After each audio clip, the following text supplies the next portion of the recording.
Question number 4 देखेंगे। ठीक है, क्या कह रहा है, how many terms of the AP, ये एपी है 18, 16, 14 dash dash dash we taken so that their sum is 0। Simple सी बात है, ये मैथ का क्वेश्चन है और इसमें कहीं लिखा भी नहीं है कि फार्मूले से करना है। तो इस क्वेश्चन को मैं दो तरीके से कराऊंगा, एक फार्मूले से और एक बिना फार्मूले से।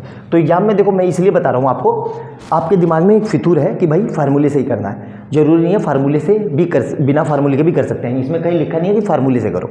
देखो मैं क्वेश्चन समझाता हूँ क्या कहना है। सबसे पहले देखो ये डिक्रीजिंग ईपी है, डिक्रीजिंग मतलब घट रही है। तो 18, 16, 14 और डैश डैश डैश कितना जा रहा है कि हमें पता नहीं। ठीक है, हमें क्या कह रहा है कि ये मतलब कितनी ऐसी वैल्यू और लूँ कि उन सबको ऐड करूँ, उनका सम 0 हो जाए। तो देखो हमें Sn का फार्मूला पता है, Sn equal to n/2 2a plus bracket के अंदर n-1 इंटू डी। ठीक है, अब यहाँ पे क्या करना है, देखो हमें Sn कितना दिया हुआ है, देयर सम इज 0, मतलब Sn कितना है 0।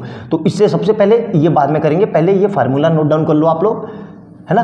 अब यहाँ पे a कितना है, a लिख दो, a इक्वल टू कितना है, a है हमारे पास 18, d कितना है, d इक्वल टू कितना है, d आएगा। देखो आप d कैसे निकालेंगे, तो देखो d निकालने का तरीका बता देता हूँ, ये माइनस ये और ये माइनस ये, मतलब 16 minus 18 is equal to 14 minus 16। तो कितना आ जाएगा यहाँ से, -2 इक्वल टू -2, क्योंकि डिक्रीजिंग एपी है तो d इक्वल टू -2। और हमें Sn कितना दिया हुआ है, Sn इक्वल टू 0, क्यों, क्योंकि लिखा है सम इज 0। हमें क्या निकालना है, अब देखो फार्मूले में Sn 0 आ गया, a आप पता है हमें, d पता है, n नहीं पता है, तो मतलब n निकालना है, तो n equal to question mark. तो यहाँ पे क्या करेंगे, Sn की जगह 0 लिख दो, तो 0 इज इक्वल टू n/2, तो n/2 तो एज इट इज रहा, क्योंकि n तो है ही नहीं मेरे पास। तो यहाँ पे क्या है, 2 इंटू a कितना है, देखो यहाँ पे 18, a इंटू 18 प्लस n-1 और d कितना है, d देखो d कितना है, -2। तो यहाँ पे क्या करेंगे, देखो अब ये 0 है तो ये वाली टर्म्स कहाँ चली जाएगी, पूरी पूरी अपोन में, मतलब इस पूरे के अपोन में। तो अपोन में जाएगी तो ये क्या हो जाएगी, 0 अपॉन एनीथिंग 0। तो मतलब मैं क्या लिख रहा हूँ, 0 इज इक्वल टू डायरेक्ट देखो 18 दूनी 36, और यहाँ पे कितना आएगा, देखो प्लस माइनस माइनस, तो यहाँ से कितना आ जाएगा, माइनस का 2n, इस माइनस को अंदर भेजो तो यहाँ, तो माइनस का 2n और माइनस माइनस प्लस, तो प्लस का 2। अब देखो ये माइनस का 2n है ना, इस पूरे को उठा के यहाँ ले आओ, क्योंकि हमें तो n निकालना है। तो क्या आ जाएगा, 2n इज इक्वल टू, इन दोनों को ऐड कर दो, कितना आ जाएगा 38। तो यहाँ से n कितना आ जाएगा, 38 डिवाइड बाई 2 मतलब 19। तो मतलब इसमें मुझे 19 टर्म लेनी पड़ेगी, जिसका सम कितना आ जाए 19। अब देखो आप ध्यान से देखोगे तो ये बिना फार्मूले के, अब मैं बता रहा हूँ बिना फार्मूले के इसको कैसे करेंगे।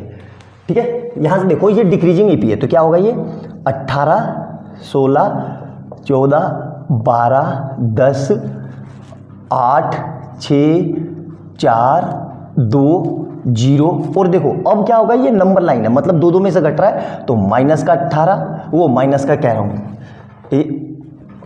माइनस का 2, माइनस का 4, माइनस का 6, माइनस का 8, माइनस का 10, माइनस का 12, माइनस का 14, माइनस का 16 और माइनस का 18।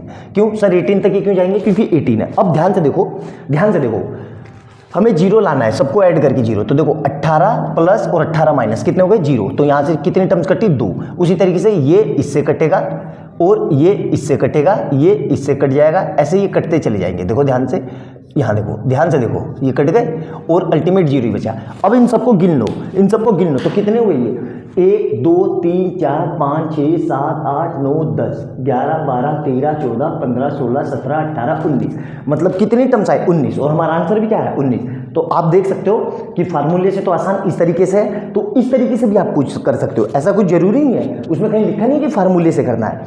तो हमें 19 सम लेनी पड़ेगी, जिनको सबको ऐड करेंगे तो उनका सम कितना आ जाएगा, 0 आ जाएगा। तो इस तरीके से ये हमारा आंसर आ गया।